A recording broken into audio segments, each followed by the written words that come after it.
Answer writing के बारे में मैं आपको थोड़ा सा बता दूं कि आप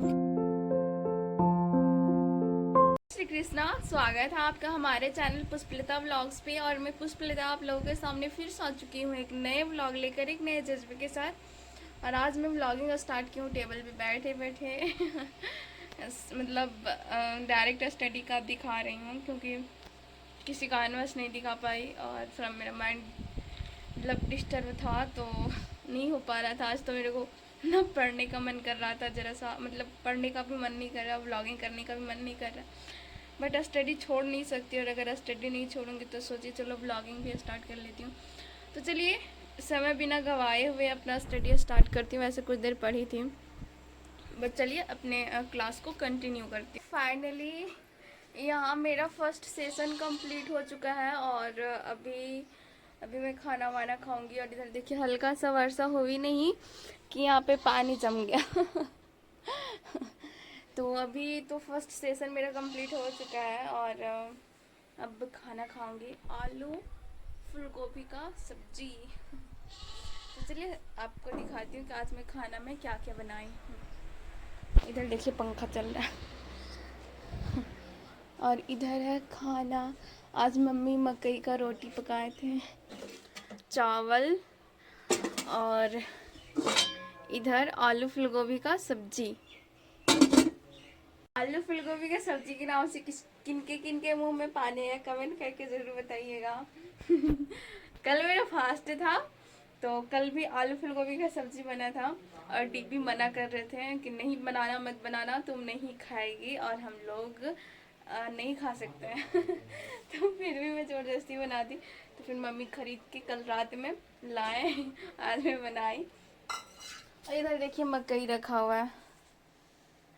अभी कल कल परसों कल से मेरे घर में मकई बहुत ज़्यादा चल रहा है, मतलब पका के, आग में पका के, कोयला पे पका के तो चलिए फटाफट से पहले खाना खाते हैं, उसके बाद मैं आपको मिलूंगी फिर से स्टडी टेबल पे। नहीं, पहले खाना खाते हैं उसके बाद मिलूंगी स्टडी टेबल पे। मैं टेबल पे आ चुकी हूँ खाना वाना खा के। और अभी देखिए अभी मैं अच्छा से नहीं दिख रहा होगा, हिंदी कहानी का उद्भव और विकास पे जो प्रमुख कहानीकार प्रेमचंद, जयशंकर प्रसाद, वात्स्यायन अज्ञे जी, जो मोहन राकेश और कृष्ण शोभती, तो जो हिंदी कहानी का उद्भव और विकास से रिलेटेड जो क्वेश्चन है उसे मैं देख रही थी PYQ।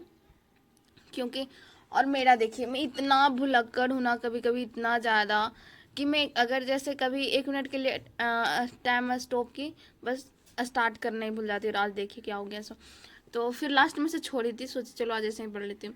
तो अभी फ़िलहाल मैं यही PYQ ही कर रही थी क्योंकि कल ही मेरा ये क्लास हो रहा था, मतलब स्टार्ट हुआ है, तो सोचे चलो इसका PYQ देख लेती हूँ। तो PYQ देखने से एक्चुअली क्या होता है कि जब सर टॉपिक पढ़ाएंगे तो दिमाग में आ जाता है अच्छा ये क्वेश्चन क्वेश्चन आ चुका है प्रीवियस क्वेश्चन पेपर में।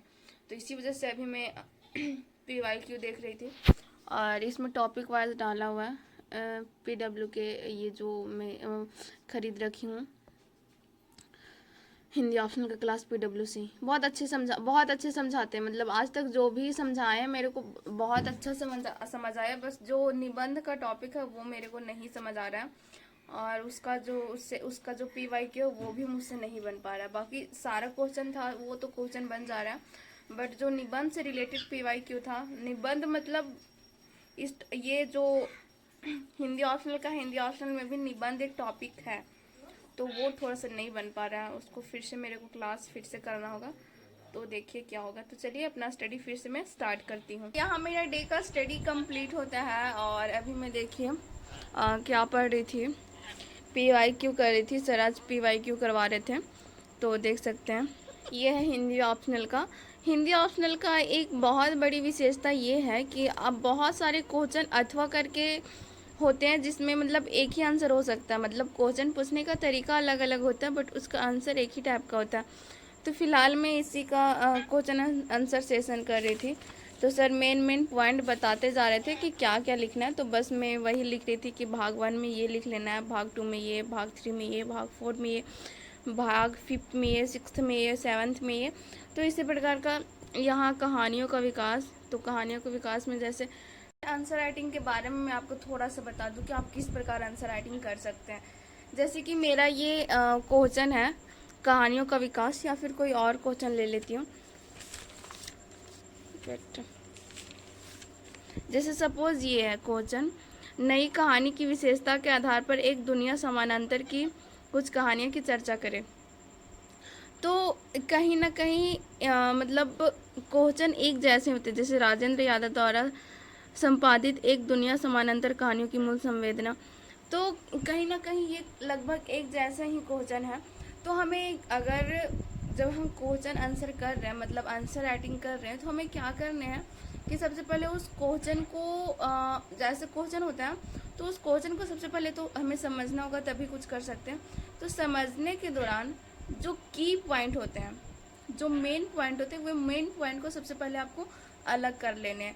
सपोज यहाँ पे बोला जा रहा है कि नई कहानी की विशेषता के आधार पर एक दुनिया समानांतर की कुछ कहानियों की चर्चा करें। तो यहाँ मेन पॉइंट क्या हो गया, दुनिया समानांतर।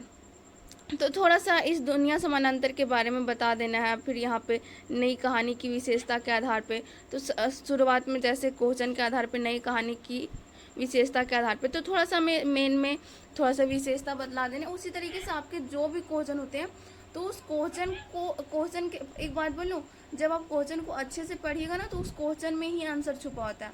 मैं सच बता रही हूँ, अगर आप क्वेश्चन अच्छे से पढ़ रहे हैं तो उस क्वेश्चन का आंसर उसी क्वेश्चन में छुपा होता है। अगर आपको थोड़ा बहुत भी उस क्वेश्चन के बारे में, उस टॉपिक से रिलेटेड आप पढ़े हुए, तो हमें कहानी या फिर मतलब जो क्वेश्चन होता है, उस क्वेश्चन को 2-3-4 भागों में बांट लेने हैं। सबसे पहले जो मेन पॉइंट है, उस पॉइंट के बारे में थोड़ा परिचय डाल दीजिए, उसकी विशेषताएं डाल दीजिए, उसकी खूबियाँ डाल दीजिए, खामियाँ डाल दीजिए, और उससे रिलेटेड जो समीक्षा करने को बोल रहा, क्या करने को बोल रहा, आलोचना करने को बोल रहा, उस तरीके से आप मतलब डाल सकते हैं थोड़ा करके। क्योंकि हमारे पास तो कितना, या तो 200 वर्ड में, 250 वर्ड में लिखने होते हैं, या 150 वर्ड में लिखने होते हैं। तो इस तरीके से आप मतलब अपना आंसर राइटिंग ईजी वे में कर सकते हैं, कुछ भागों में बांट के। पहला परिचय, उसके बाद थोड़ा उसकी विशेषताएं डाल दीजिए, थोड़ा डायनामिक बना दीजिए। डायनामिक बनाने का फ़ायदा ये होता है कि जो एग्जामिनर जो चेक करने वाला था, उनको अच्छे से समझ में आ जाता है कि अच्छा इस क्वेश्चन में ये मेन पॉइंट डाला हुआ था। इससे ना एग्जामिनर आपसे थोड़ा मतलब उसको खुशी मिलती है। आप उसको अलग कॉपी चाहिए होता है ना, उनके पास थोड़ी नहीं होता है कि आपको पहचान रहा है या फिर आपका कॉपी अलग से चेक करेगा। उनको तो कॉपी से मतलब है कौन सा कॉपी अच्छा है। तो आप इस तरीके से कर सकते हैं कि जो मेन पॉइंट है उसके आधार पर अपना आंसर डाल सकते हैं। और इसको देखिए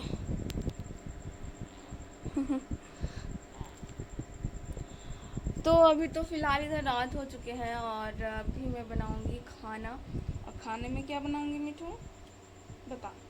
अच्छा तू इधर आ, चलो आजा सुनू। नहीं आएगा, फिर हम गुस्सा हो जाएंगे। जाओ, कट्टी विथ यू हो जाएंगे बस। हाँ, कट्टी विथ यू हो जाएंगे।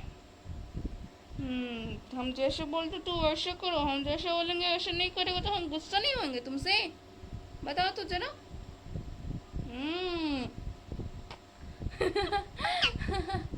बेटो क्या सुनो। तो चलिए आज का डे का स्टडी तो यहाँ मेरा समाप्त होता है। इधर पंखा चल रहा है, पंखा चलने का कारण ये होता, मच्छर बहुत परेशान करता है। तो चलिए अभी तो मम्मी मार्केट से आए हैं नहीं, गुड़िया सो गए हैं, आज डीपी रूम में है।